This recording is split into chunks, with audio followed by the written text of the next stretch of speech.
Hi, I'm Corey Driver, and this is Moving Forward. So this week we are in Isaiah 1 and Luke 19, and we're talking about reversals. Have you ever been in church and something surprising happened? Maybe it was something disappointing.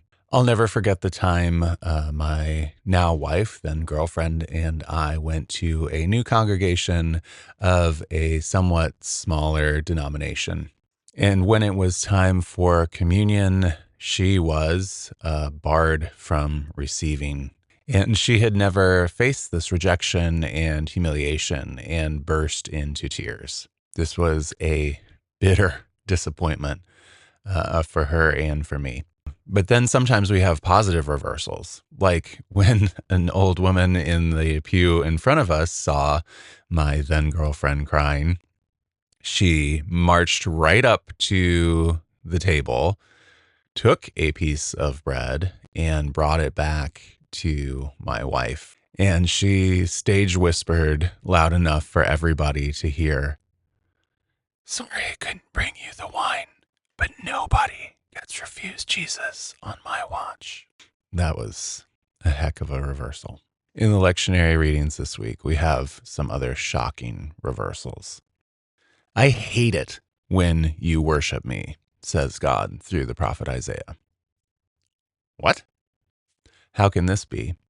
God says the new moons, the Sabbaths, the appointed times have become loathsome. Don't do the pilgrimages. God says, I can't stand it. The times that I marked out for you to give me thanks and praise, no thanks. I don't want that. God will not listen to the prayers of the people. And the situation has gotten so bad that God will hide God's eyes from the people. I don't even want to see you anymore. What happened? There had been a horrible reversal. The people had been doing all the worship and praise for sure and going through the forms, but they had been neglecting justice and righteousness. The people had refused to care for the marginalized in society, for widows, for orphans, for the poor, and for foreigners, but thought that they could recite a prayer or hold a large public worship gathering and that that would smooth things over and that God would be okay.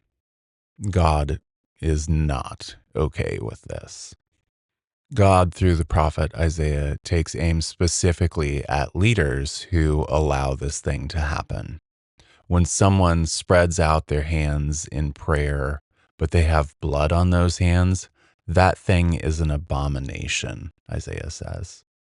In Isaiah 1, but after our lectionary reading, the passage goes on. God proclaims through Isaiah, "Your rulers are rebels and companions of thieves. Everyone loves a bribe and chases after gifts. They do not obtain justice for the orphan, nor does the widow's case even come before them."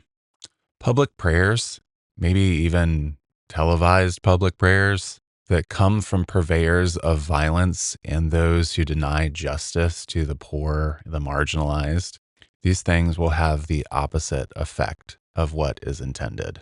The God of compassion and grace will refuse to hear and will refuse to see these acts of worship because they come from purveyors of systematic violence and systematic abuse of the poor, the orphan, the widow, and the foreigner. You cannot deny humans justice and then worship God without making God feel sick. That is an abomination and disgusting to God. Prayers steeped in violence and injustice will be rejected and reversed. Hundreds of years later, Jesus practiced a little reversal of his own. While going through Jericho, he paused and looked up to regard Zacchaeus hanging out in a tree and said, "I must come to your home this day." Now, everyone in Jericho knew that Zacchaeus was like a worse sinner than most. He was a tax collector. He helped extract wealth from the people and transfer it to the Romans, to the system of occupation and injustice. But as he was going with Jesus, he finally had the forum to defend himself and tell the truth. Look, they say I'm a sinner, but I give, not I will give. The verb is present active indicative. I give, or I am giving half of my wealth to the poor. And if, as if giving half of his possessions away habitually on an ongoing basis before Jesus even speaks to him is not enough. He says, if, and we should take that if very seriously, if I have extorted anybody anything, I give, again, not I will give, but I give or I am giving 4 times as much. If he accidentally does something wrong or takes too much, he pays back 4 times. He's already doing that. That's not a response to Jesus inviting himself over to Zacchaeus' house. That is Zacchaeus' ongoing practice. All the townspeople and way too many preachers understand Zacchaeus to be this like horrible sinner guy. Collaborating with Rome isn't great, but here's the good news. Zacchaeus is the most righteous person in that town. Zacchaeus is a son of Abraham as well. Just as Abraham welcomed foreigners and took care of people and interceded for those who didn't even know they needed intercession, just how Abraham rescued those who had been captured, Battle of the Nine Kings. So Zacchaeus expended himself on behalf of the poor and marginalized. Zacchaeus looks like his ancestor here. He takes great pains to right that which is wrong, even if it's him, especially if it's him who caused it. Jesus reversed the public perception of Zacchaeus as the worst sinner in town to defender of the poor and helpless and friend of the Messiah. Reversals happen all the time.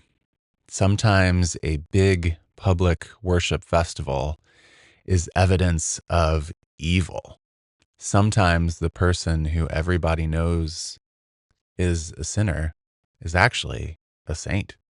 What God actually looks at and cares about is not outward appearances or public performances.